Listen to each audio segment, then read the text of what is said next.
My wife 29F is planning an affair on me 31 meters. She doesn't know I know. Story 1. Before being married, my wife and I texted some S-timey photos and videos to a guy she used to hook up with before she met me. He still had the hots for her, and it was something that we did together to spice up our S-time life. He sent back really nice notes and got really turned on by us, which basically turned her on and made her feel good. This was something that we did together, so we both got benefit. She was a lot more frisky, more confident, and we had amazing S-time. I suppose it turned me on to know that I had something that he wanted, as stupid as that sounds. After that experience, she was very open that he would text randomly, but she never responded. She even showed me the phone to prove that she is honoring our relationship and not doing anything behind my back. Now, fast forward 3 years, and we are married. I approached my wife in October about our S-time life losing passion. My wife is the type of girl where we can talk about these sorts of things and be completely open and honest with one another. She understood and we promised to work on it. Around Halloween time, she mentioned it might be fun to text that same guy Eric. I was game since it worked so well for us last time. We sent him a video pictures and my wife got really turned on and we had amazing S-time. Everyone likes getting attention and to feel attractive, so I get why she had that reaction. I, sometimes, wish I would get noticed more by the opposite S-time. However, this time the texting continued beyond that one day. She was very open and honest with me that they would check in with each other and text a little throughout the day. After this went on for about a week, I confronted her about him and all the texting. She confessed that they had been texting more and that she was really enjoying the conversation and attention from him. I told her that I would prefer her to keep the attention more S-time while sending pictures back and forth opposed to talking about real life things. That I would feel more comfortable if this was purely a S-time thing, and that she wasn't off having an emotional affair. She agreed and reiterated that this guy lives out of the country and that she isn't interested in leaving me for him or jeopardizing our marriage. It's just refreshing to talk to someone new and he makes her feel good. After this period, I noticed that she has been a little weird with her phone. Going in other rooms to text, taking the phone with her in the shower, and really not letting it out of sight. The very next day she sent me 2 very S-timey photos and a video, which was totally out of character. I figured that she probably made them for him and just sent it to me too. When I asked her about it, she said that she made them only for me. That she was just trying to do something nice. I called her bluff and she showed me her phone. Sure enough, the pictures were not there in her text to him. However, I took it one step farther and asked to see her computer, which also shows her texts, and voila, there they were. She lied to me, sent him the photos too, and then deleted the texts off her phone, not realizing copies still exist on her computer. We had a very long talk about boundaries at this point. I told her that if she continues to talk to him, that she needs to be honest with me. That there shouldn't be anything that she says to him that would hurt my feelings or that she would want to hide. She also promised never to ever see him or call him. Just send flirty texts. I explained that if I ever found out that they met or were intimate, I would be devastated and it would be the end to our 2-year marriage. I reiterated that this is something that we used to do together that benefited us both. And now it seems to be single-sided. After this point, I got really suspicious of her since I already caught her in one lie. So, I thought of a plan. I got her old computer out of closet, which still had her Apple ID auto-filled so I could monitor their messages. I would do this when she was not around, and there was no risk to getting caught snooping through her phone or primary computer. I was devastated. They talked about work, her business, my dog, and random stuff. Yes, there was a lot of S-time stuff too. But I was devastated because you could tell she actually has feelings for him. They often reminisce about how much chemistry they had and how the S-time was amazing. She even admitted that she is bummed when she doesn't hear from him. To be fair, she never badmouthed me, our marriage, or said anything negative about me at all. But the real devastation occurred when she asked if he would ever be interested in meeting. She asked him, not the other way around. She even joked that they would have to meet in a very public place because her clothes wouldn't last 5 minutes, To which he replied, you'd be in trouble even in public. Now, 2 months has passed and they have been chatting pretty much every day. They have brought up the meeting several times and hammered out a date December 28th, as he will be in town near where her dad lives. She did mention that they need to go over rules, but no specifics were mentioned. His reply was no panties as rule 1. This entire time, I have been trying to act normal around my wife.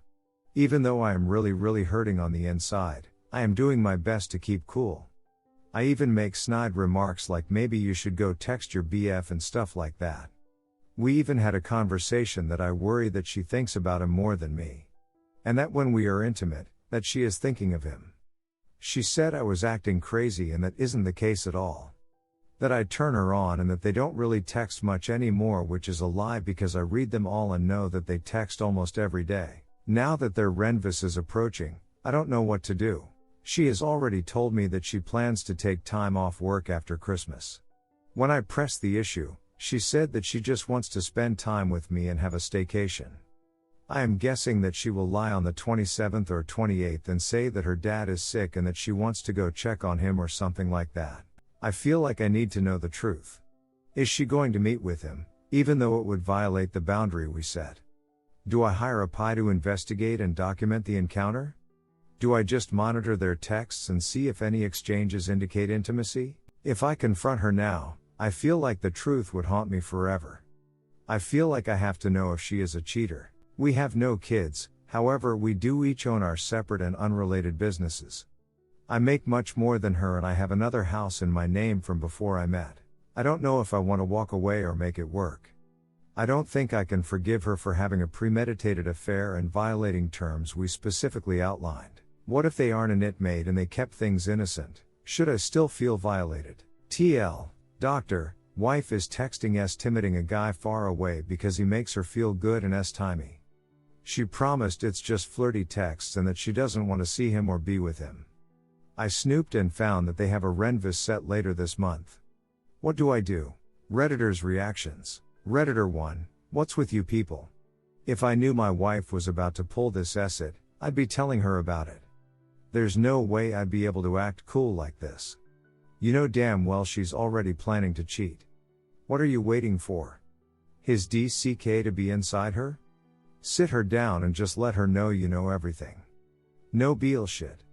This can't go on anymore. Redditor 2, I feel like I have to know if she is a cheater. You already know. See a lawyer, have her served when she is with him. Redditor 4, for what it's worth, I went through a similar scenario. I found out my wife was texting another guy behind my back, and planning on cheating with him. I called a lawyer, and his take was this: if you want to save your marriage, confront your wife, tell her what you found, that you love her if you actually do, and you that hope she doesn't go through with it, because then your marriage is over. His position was that if you wait until she's done it, your marriage is over for sure. I did that, she need everything, and told me things would get better. She ended up meeting the guy at a different time, and lying about that as well. I verified through emails from that point on. I knew she was going to be dishonest, and took that into account when going through the divorce process with her. In most states, infidelity doesn't affect property division in a meaningful way. You might be able to eke a few extra bucks out, but it won't make a drastic change in how things play out unless you can guilt trip her. My take, she's already planned on cheating, and has been lying to you about it. I think she's done with you, but wants to keep the marriage around as it suits her. Likely, she would stay married until things were solid with this other guy, and then leave. If you can afford it, I would suggest to go about your day on the 28th, and hire a PI to follow her. It may not solve anything, but it may give you peace of mind to know what actually happens. Redditor 5, keep the evidence, and then talk to a lawyer about how to best protect your assets. Take his or her advice. WRT hiring a PI, confrontation, etc. This marriage is already over, and you already know that. Redditor 6, if I confront her now, I feel like the truth would haunt me forever. I feel like I have to know if she is a cheater. You already know, dude. How about you prepare for it so that when she cheats on you on the 28th, you can greet her with divorce papers when she comes back. Also, don't forget to save copies of all the proof. Story 2, I found out that my wife of 28 years can still hurt me. Okay, so this turned out to be a whole lot as words started pouring into my keyboard. I don't blame if you don't want to hear me whine through this whole thing, so here is the gist. TLDR, last night my wife told me in no uncertain terms that she finds me repulsive and I am really struggling with this now. She's done it. I didn't think she could after all these years, but she hurt me again. This one is deep too, the kind of wound that will not heal. It will just sit, festering, in my soul. We met way back in 1994. I was young, only 21, and I had my whole life ahead of me. I'm not going to lie, I've never been a handsome guy. I'm not the sort of guy that the ladies swoon over. That's how it was when I was a kid and didn't date, and that's how I still am to this day. This isn't to say that I'm some sort of ogre, I don't normally think I'm repulsive, I'm just not a hunky type of guy. When we met, she was the most beautiful, amazing woman I had ever known, and she still is. An absolute stunner who, for some reason, decided to talk to me. In retrospect, this was probably a lost bet gone wrong for all I know. Things moved really fast for us and we were living together in no time. Like literally a week or so after we met, I moved into her place. I couldn't believe this was happening. Here she was, this absolute goddess, and she was with me. Not only was she gorgeous, but also smart and funny and just everything I could possibly dream of. And the S-time, well, the S-time was incredible. Even though I was in this relationship, somewhere, in those back rooms in our minds where doubt, anxiety, and fear live, there was a voice. You know you aren't good enough, who knows why she's with you, but you know it won't last. She'll find someone better than you, which would basically be anyone, and this will all be over. She deserves so much better than, well, you. Look at you. You are short and you look like a skeleton. Anyone at all would be better than you. But she didn't. Weeks became months and then years. We got married and even then, the voice would not stop. My self-esteem, which should have been through the roof, would never truly develop past being a kid that everyone made fun of and none of the girls wanted to be seen with. I used to go to summer camp every year and I loved it, it was a blast. One year they had a Sadie Hawkins dance. For those of you unfamiliar with this, it comes from an old comic strip called Lil Abner. There was a character named Sadie Hawkins and she would ask fellas out on dates, which was unheard of at the time. So the function of the Sadie Hawkins dance is that the girls would ask the guys out. I was a young and hopeless romantic and there were plenty of girls I hoped would ask me to go. As it got closer to the dance day, one thing was clear, nobody was going to ask me. I think that was the exact moment when my self-esteem stagnated. It was not long into the relationship that the intimacy part of things just stopped. I mean, in the beginning, it was amazing. I know that this is the case in every relationship and eventually it slows down, but this happened abruptly. One day everything was incredible and the next we barely knew each other as far as intimacy goes. By the time we got married, it was nearly non-existent. Still, I stuck around. Gradually it got even worse and, as of this writing, we haven't done anything more intimate than a peck on the lips for 6 years. That isn't an exaggeration, it's literally been 6 years. As you can imagine, for much of this time, I assumed it was me. She had finally realized that I was not worthy of her affection and the hens had come home to roost or whatever that expression is. She told me that it was her, there were physical issues, and I knew she did indeed have a lot of health issues, so this seemed reasonable. Still, that itch in my mind could never quite be scratched. A part of me continued to wonder, is she just repulsed by me? Fast forward to, hell, probably close to 15 years ago now. I found out she was having an emotional affair with someone on Facebook. Now, to the best of my knowledge, she wasn't seeing him in person. He lived far away. But the conversations I discovered between them were just as bad, maybe worse. She called this guy her soulmate. Do you have any idea how that hit me? A ton of bricks is not enough to describe how terrible this was for me. She apologized, kind of. I told her I needed time and space, so she went to stay with a friend of hers. She would call me every day from her friend's house begging me to take her back. After about a week, I did. We got into a screaming fight on the way home because she was so angry with me for what I did to her.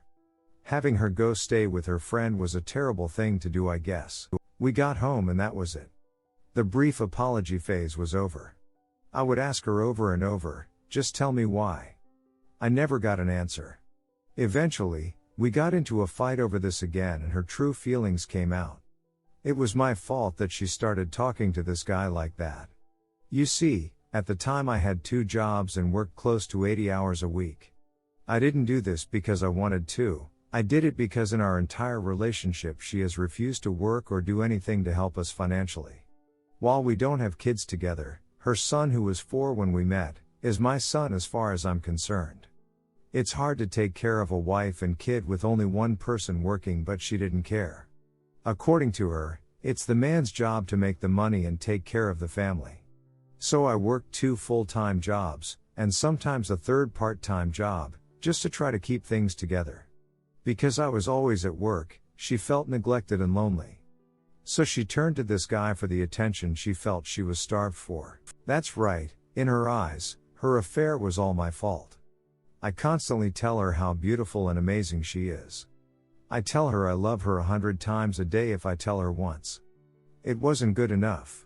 The same woman who had for years basically cut me off from any intimate contact, was now telling me that I should have paid more attention to her. Still, I stayed. I love her. That's the insane part. After all she has put me through, I still love her deeply. I can't imagine life without her. There is also the fact that, as I mentioned, she has literally no work history. There is no possible way she could take care of herself if I wasn't here. I know that if I leave, she will literally end up homeless. I don't want that for the woman I love. So I stay. In spite of it all, I stay because I love her. A few years ago, we decided to get our act together. I was no longer the skeleton man I was when we met. I had put on a lot of weight. So had she. It was impacting her self-esteem. Here was this absolute stunner who now viewed herself as ugly. Keep in mind I still tell her daily how gorgeous she is. It doesn't matter. So we started going to the gym. I was running 3x a week and lifting 3x a week. I got in really good shape if I'm being honest. I was taking better care of myself and so was she. Everywhere we would go people would say things like, "You guys are the hippest couple in town." I loved it. I loved knowing that she was on my arm all the time. She didn't. Sometimes she would just make weird comments to me. Once we were at the gym and I did something I was very proud of. I had never been a really strong guy. For the first time in my life I did 100 pounds on the bench press. I know it isn't a lot, but I was super excited about it. I went to where she was in the gym to tell her. Her reply was, "Oh, that's cool. You should come do some sit-ups with me to get rid of your fat gut." It was as if she took me feeling good about myself for one of the rare times that happens as a threat to her. I don't know why, but somehow it started to grate on her badly. This was the beginning of the final downfall. Sometime around October or November of 2016, someone we know told her I was having an affair. I want to be very clear about this. I was not having an affair. I would never do that to her, or to anyone for that matter. There was literally no proof of this affair at all. It didn't matter. Someone told her it was happening and that was it. Since then we have not been intimate at all and we regularly get into fights about this. Yes, 6 years later, after proving my innocence with facts and data at every turn, she still thinks I'm cheating on her. Not just with one person, mind you. Basically with anything that moves. For about 2 years it was bad. Really bad. Screaming fights every day bad. For a while, I honestly thought I might kill myself. At the very least, I seriously considered checking into a hospital. That's how bad my depression and anxiety were. Now all I did was go to work. I would call her the second I got there to let her know I was there. I would call her throughout the day to see how she was. If she called me, I answered the phone no matter what was going on at work. I literally would walk out of meetings just so she wouldn't think I was cheating on her.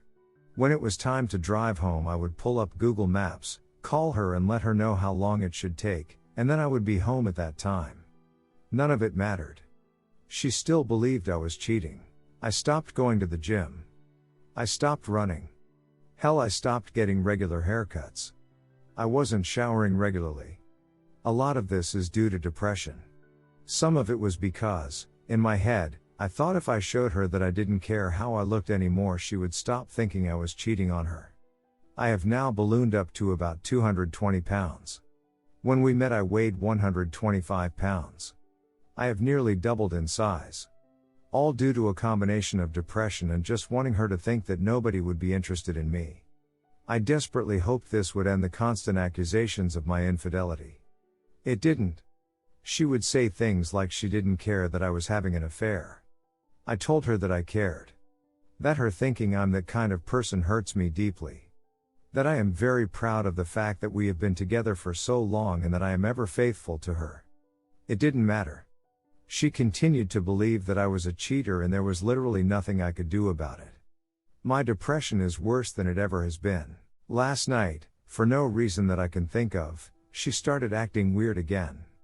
She always acts a certain way right before we end up fighting about my alleged infidelity. I can see it coming a mile away by now.